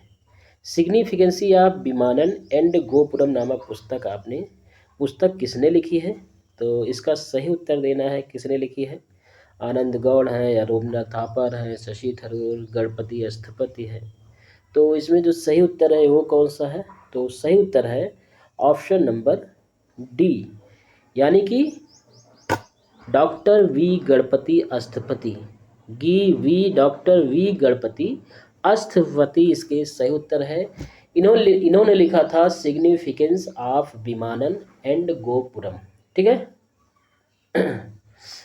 आगे बढ़ते हैं, अगला प्रश्न कौन सा है, अगला प्रश्न है, भारत कितने राष्ट्रीय त्यौहार मनाता है। कितने, ये बताना है कि भारत कितने राष्ट्रीय त्यौहार मनाता है, 1 2 3 4 5। तो इसमें सही उत्तर कौन सा है वो बताइए। 258 नंबर के प्रश्न का जो सही उत्तर है वो है ऑप्शन नंबर बी, भारत जो है 3 राष्ट्रीय त्यौहार मनाता है। ठीक है, 3 राष्ट्रीय त्यौहार मनाता है। वो तीनों राष्ट्रीय त्यौहार कौन कौन से हैं उसको आप कमेंट में उत्तर देके बताइएगा, और कमेंट जरूर कीजिएगा कि तीनों राष्ट्रीय त्यौहार कौन कौन से हैं जिसको भारत मनाता है। ठीक है, अगला है 259 नंबर का प्रश्न है, निम्नलिखित में से आदि पुराण के लेखक कौन हैं। ऑप्शन है अमोघवर्ष, ऋषभदेव, कृष्ण, जिनसेन। इसमें सही उत्तर कौन सा है वो बताइए, आदि पुराण के लेखक कौन है। 259 नंबर का प्रश्न है, इसका जो सही उत्तर है वो है ऑप्शन नंबर डी, जिनसेन जो हैं ये आदि पुराण के लेखक हैं। ठीक है, आगे बढ़ते हैं, अगला प्रश्न है 260 नंबर का प्रश्न है, मीरानंद बार ठाकुर, मीरानंदा बार ठाकुर एक प्रसिद्ध नर्तकी हैं, वो कौन सी लोक नृत्य की प्रसिद्ध नर्तकी हैं मीरानंदा बार ठाकुर। तो इसमें जो सही उत्तर है वो कौन सा है, ऑप्शन नंबर 260 का जो सही उत्तर है वो ऑप्शन नंबर सी, मीरानंदा बार ठाकुर जो हैं ये सत्रिया की प्रसिद्ध नर्तकी हैं। ये सत्रिया नृत्य कहाँ का है, तो ये असम राज्य का है। ठीक है, अगला प्रश्न है निम्नलिखित कर्नाटक संगीतकारों में से कौन विशेष रूप से भगवान राम की स्तुति में तेलुगु और संस्कृत भाषाओं में अपने रचनात्मक योगदान के लिए जाना जाता है। तो उनका सही उत्तर कौन सा है, इसमें ऑप्शन जो दिया गया है, मुथुस्वामी दीक्षितार है, त्यागराज है, पुरंदरदास है, अन्नमाचार्य है। तो इसमें जो सही उत्तर कौन सा है 261 नंबर के प्रश्न में, तो सही उत्तर है ऑप्शन नंबर सी, अन्नमाचार्य इसमें करेक्ट आंसर है। आगे बढ़ते हैं, अगला प्रश्न है 200, कौन सा प्रश्न है, 262 नंबर का प्रश्न है, द डिस्कवरी ऑफ इंडिया, काफ़ी फेमस, काफ़ी चर्चित बुक है। इसका सभी को सही सही उत्तर देना है। The discovery of India, the discovery of India नामक पुस्तक किसने लिखी थी? तो इसमें सही उत्तर बताना है, ये पुस्तक किसने लिखी थी? मौलाना अबुल कलाम आज़ाद, जवाहरलाल नेहरू, भगत सिंह, महात्मा गांधी। तो इसमें सही उत्तर है वो है ऑप्शन नंबर बी, यानी कि द डिस्कवरी ऑफ इंडिया पुस्तक के लेखक हैं जवाहरलाल नेहरू। ठीक है, आगे बढ़ते हैं। पल्लवी, पल्लवी निम्नलिखित में से किस संगीत की रचना की पहली या दूसरी थीमेटिक पंक्तियों से संबंधित है? तो किस संगीत की? शास्त्रीय, उर्दू या हिंदुस्तानी या कर्नाटकी या जनजातीय लोक संगीत। तो इसमें जो सही उत्तर है वो कौन सा है? पल्लवी 263 का सही ऑप्शन है, कर्नाटकी संगीत से संबंधित है, शास्त्रीय कर्नाटकी संगीत से संबंधित है। अगला प्रश्न है 264 नंबर का प्रश्न है, भारत में Basilica of Bom Jesus, Basilica of Bom Jesus building कहाँ स्थित है? तो 264 नंबर के प्रश्न का जो सही उत्तर है वो है ऑप्शन नंबर बी, यानी कि बेसिलिका ऑफ बोम जीसस, ये बिल्डिंग जो है ये गोवा में स्थित है। कहाँ पर स्थित है? गोवा में स्थित है। आगे है 265 नंबर का प्रश्न है, पीएम दक्ष योजना का संबंध निम्नलिखित में से किससे है? इसका सही उत्तर बताना है कि पीएम दक्ष योजना का संबंध निम्नलिखित में से किससे है? तो 265 नंबर के प्रश्न का जो सही उत्तर है वो है ऑप्शन नंबर ए, कौशल विकास प्रशिक्षण कार्यक्रम से है पीएम दक्ष योजना का संबंध। ठीक है, अगला प्रश्न है 266 नंबर का प्रश्न है, उत्तर प्रदेश का पारंपरिक लोक संगीत जिसमें भावपूर्ण धुनें होती हैं और प्रायः शादियों और उत्सव के अवसरों पर प्रस्तुत किया जाता है, उस संगीत का नाम कौन सा है ये बताना है। जिसमें भावपूर्ण धुनें होती हैं और प्रायः शादियों और उत्सव के अवसरों पर प्रस्तुत किया जाता है, इसका सही उत्तर है वो ऑप्शन नंबर बी, कजरी। ठीक है, अगला प्रश्न है 267 नंबर का प्रश्न है कि कर्नाटक संगीत में योगदान के लिए रेमन मैग्सेसे पुरस्कार से सम्मानित होने वाले एशिया के प्रथम संगीतकार कौन हैं? ये इम्पोर्टेंट प्रश्न है कि ये एशिया के प्रथम संगीतकार हैं जिनको रेमन मैग्सेसे पुरस्कार से सम्मानित किया गया था। 267 नंबर के प्रश्न का जो सही उत्तर है वो है ऑप्शन नंबर बी, यानी कि कौन सा ऑप्शन है? ऑप्शन नंबर बी, यानी कि कौन है? एस शुभलक्ष्मी, MS शुभलक्ष्मी, इनको रेमन मैग्सेसे पुरस्कार से सम्मानित किया गया।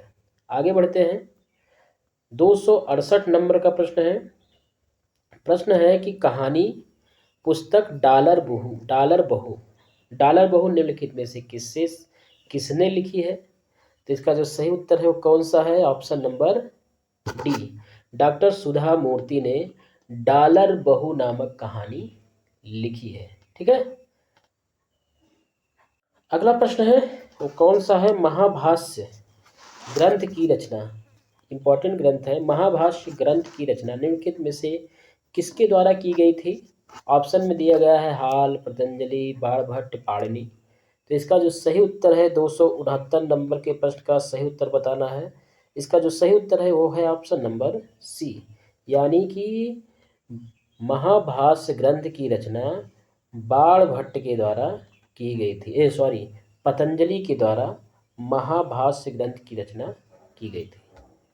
आगे बढ़ते हैं, अगला है 270 नंबर का प्रश्न है, 2011 की जनगणना के अनुसार निम्नलिखित में से किसे राज्य अथवा केंद्र शासित प्रदेशों से कोई अनुसूचित जाति जनसंख्या नहीं है? इसमें यही बताना है कि कहाँ से, इसमें जो ऑप्शन में दिया गया है कि मणिपुर हो गया, त्रिपुरा हो गया, सिक्किम हो गया, अंडमान निकोबार हो गया, इनमें से बताना है कहाँ पर अनुसूचित जाति की जनसंख्या नहीं है। तो 270 नंबर के प्रश्न का जो सही उत्तर है वो है ऑप्शन नंबर डी।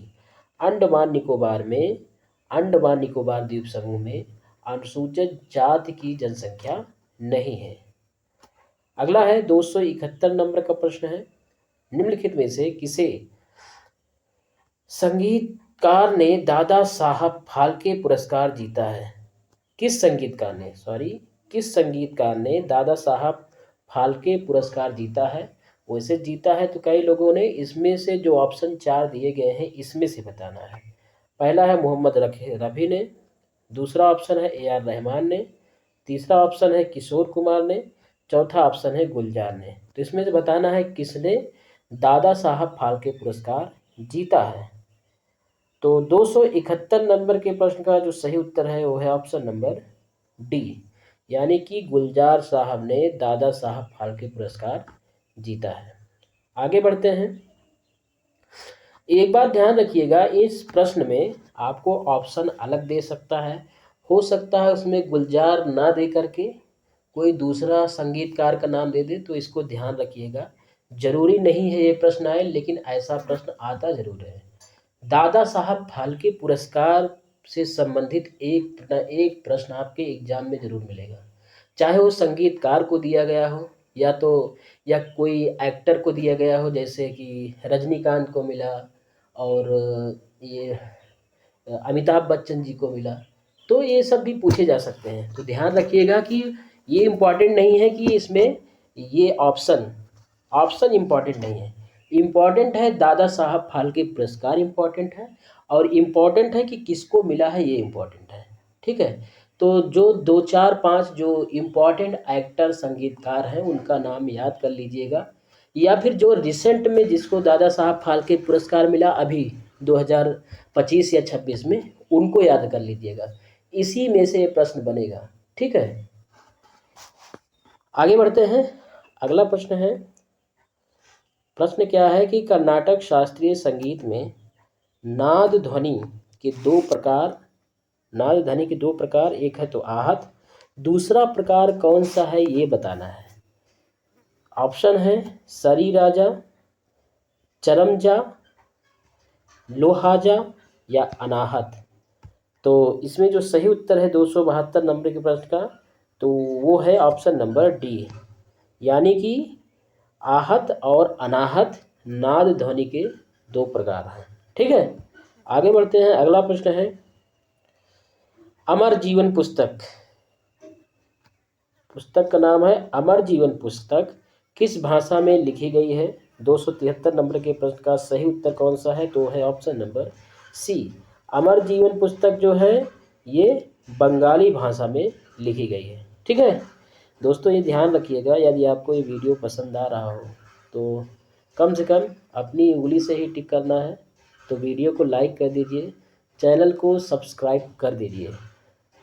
कृपा रहेगी आपकी हमारे ऊपर, क्योंकि आपकी लाइक और सब्सक्राइब करने से आपका तो कुछ नहीं जाता है, लेकिन मुझको बहुत ज़्यादा प्रेरणा मिलती है इससे। ठीक है, तो ध्यान रखिएगा और थोड़ा कृपा हमारे ऊपर भी बरसा दीजिए। आगे बढ़ते हैं। अगला प्रश्न है कि 274 नंबर के प्रश्न का कौन सा प्रश्न है? कुब्बत उल इस्लाम मस्जिद निम्नलिखित में से किस ऐतिहासिक स्मारक से संबंधित बात है कि कुब्बत उल इस्लाम मस्जिद निम्नलिखित में से किस ऐतिहासिक स्मारक के सबसे निकट है?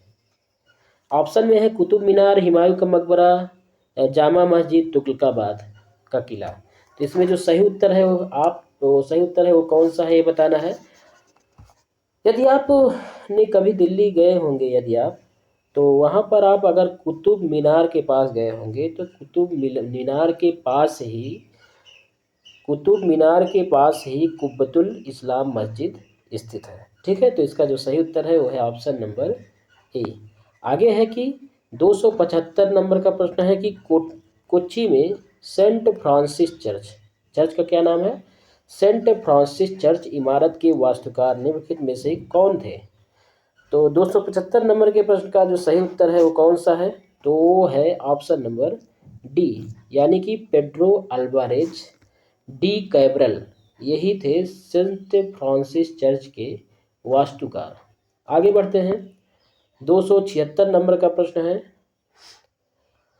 है कि प्रधानमंत्री राजीव गांधी और अकाली दल के नेता हरचंद सिंह लोंगेवाल द्वारा राजीव लोंगेवाल शांति समझौता, ध्यान रखिएगा, राजीव लोंगेवाल शांति समझौता पर हस्ताक्षर किस वर्ष किया गया था? तो इतना तो ध्यान ही रख सकते हैं कि तो राजीव गांधी की मृत्यु जब हुई थी उससे 1 या 2 वर्ष पहले ही हुआ था। तो 276 नंबर के प्रश्न का जो सही उत्तर है वो है ऑप्शन नंबर बी, यानी कि 1985 में ही ये समझौता हुआ था। ठीक है, अगला प्रश्न इधर दिया गया है कि निम्नलिखित में से केरल में उच्च साक्षरता दर का प्राथमिक कारण क्या था? तो ऑप्शन इसमें दिया गया है, कौन कौन सा ऑप्शन है? केरल में साक्षरता का प्राथमिक कारण, उच्च साक्षरता दर का प्राथमिक कारण कौन सा था? ऑप्शन में है प्रभावी साक्षरता कार्यक्रम पर जोर दिया गया था, उच्च जनसंख्या घनत्व के कारण, विश्वविद्यालय की अधिक संख्या के कारण, औद्योगिक विकास के कारण। तो इसका जो सही उत्तर है 277 नंबर के प्रश्न का वो सही उत्तर है वो ऑप्शन नंबर ए, यानी प्रभावी साक्षरता कार्यक्रम चलाकर और शिक्षा पर जोर देकर केरल में साक्षरता दर को बढ़ाया गया। और अब एक चीज़ और ध्यान रखिएगा कि केरल ये तो पहले नाम था, अब इसका नाम चेंज करके रख दिया गया है केरलम। तो एक करंट अफेयर्स की दृष्टि से ये इम्पोर्टेंट प्रश्न हो सकता है कि केरल का नया नाम क्या है? तो इसका नया नाम है केरलम। ठीक है, आगे बढ़ते हैं। अगला प्रश्न है 278 नंबर का प्रश्न है कि निम्नलिखित में से ठुमरी गायन की कौन सी शैली काफ़ी धीमी और शांत है? ऑप्शन है आगरा, पंजाब, असम, बनारस। सही उत्तर बताइए जल्दी से। 278 नंबर के प्रश्न का जो सही उत्तर है वो कौन सा है कि ठुमरी गायन की कौन सी शैली काफ़ी धीमी और शांत है? तो इसका जो सही उत्तर है वो है ऑप्शन नंबर डी, बनारस शैली काफ़ी धीमी है और काफ़ी शांत है। आगे बढ़ते हैं। अगला है कि आंशिक विकलांगता के मामले में प्रधानमंत्री सुरक्षा बीमा योजना द्वारा निम्नलिखित में से कितना कवरेज प्रदान किया जाता है?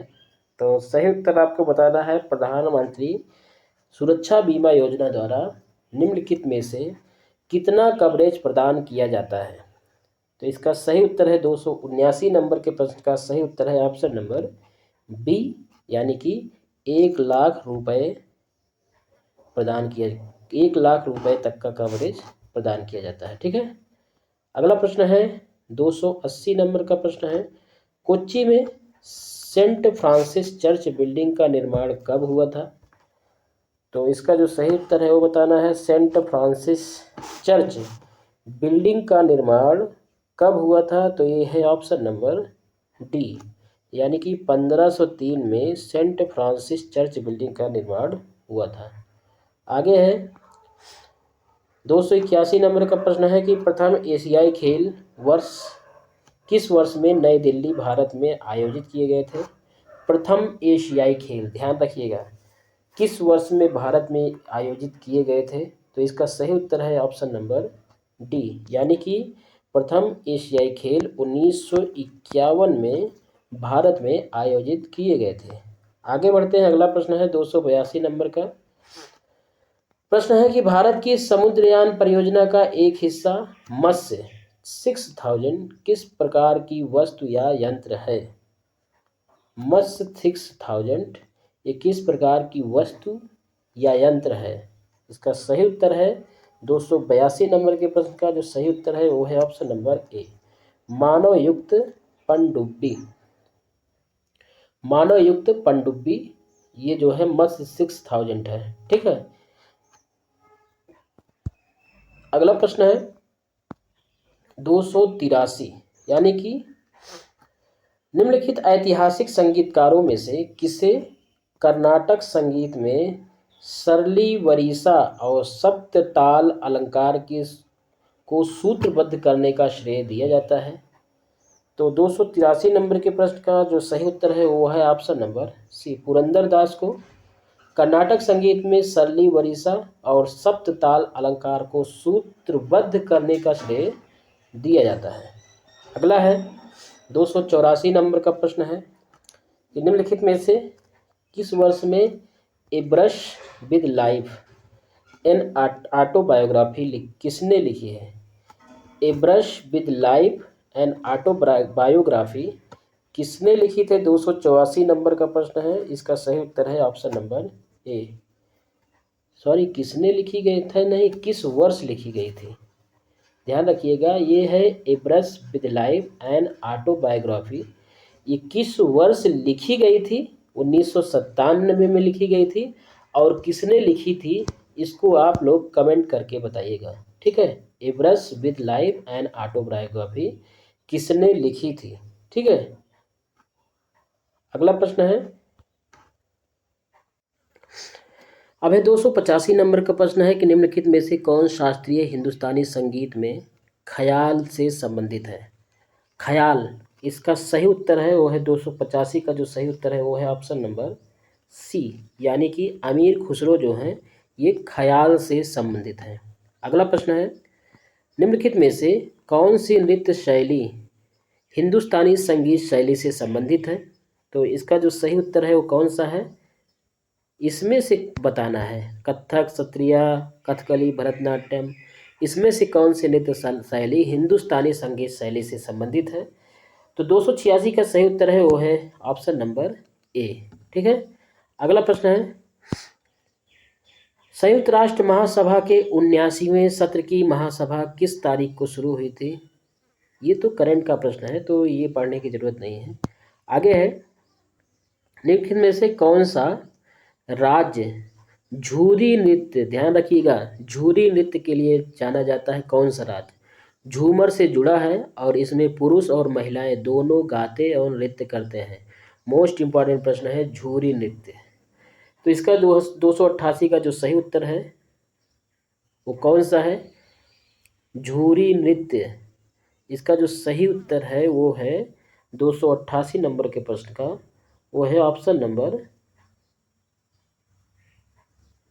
सी, हिमाचल प्रदेश से संबंधित है झूरी नृत्य, ठीक है।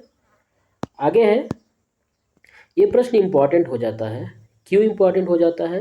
क्योंकि झूरी, झूरी, झूमर आप लोग जब ध्यान रखिएगा तो आपको राजस्थान की याद आएगी। तो ध्यान रखिएगा कि ये नृत्य हिमाचल प्रदेश से संबंधित।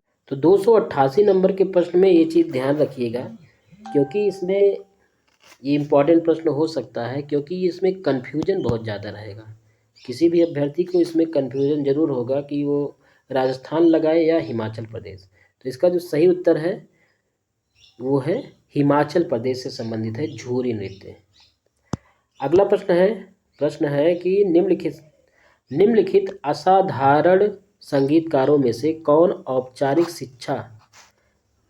औपचारिक स्कूली शिक्षा पूरी करने में असमर्थ था, जो एक संगीत प्रतिभा और नव प्रवर्तक के रूप में उभरा, जिन्हें त्रिमुखी, पंचमुखी, सप्तमुखी, नवमुखी रागों का आविष्कार करने का श्रेय दिया जाता है? तो उसका नाम बताना है। 289 नंबर के प्रश्न का सही उत्तर है वो है ऑप्शन नंबर सी, एम बाल मुरली कृष्ण। एम बाल मुरली कृष्ण इसका सही उत्तर है। अगला प्रश्न है कि 290 नंबर का प्रश्न है, नेताजी सुभाष चंद्र बोस अंतर्राष्ट्रीय हवाई अड्डा ये किस शहर में स्थित है? तो ये कोलकाता शहर में स्थित है। इसका जो सही उत्तर है 290 नंबर का प्रश्न है वो है ऑप्शन नंबर सी।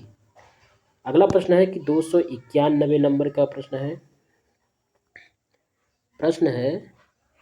कि निम्नलिखित में से किस लोक नृत्य का संबंध उत्तर प्रदेश राज्य से है? तो कजरी लोक नृत्य तो नहीं है, ये गलत ऑप्शन है। 291 का जो सही उत्तर है, ये कजरी लोक नृत्य नहीं है, ये लोक गीत है। इसमें लोक गीत होना चाहिए था, इसको करेक्ट कर लीजिएगा। इसका संबंध उत्तर प्रदेश से है, ठीक है। अगला प्रश्न है, प्रश्न है कि निम्नलिखित में से कौन भारत में Basilica of Bom Jesus Basilica of Bom Jesus का वास्तुकार था? इसमें जो सही उत्तर है वो कौन सा है?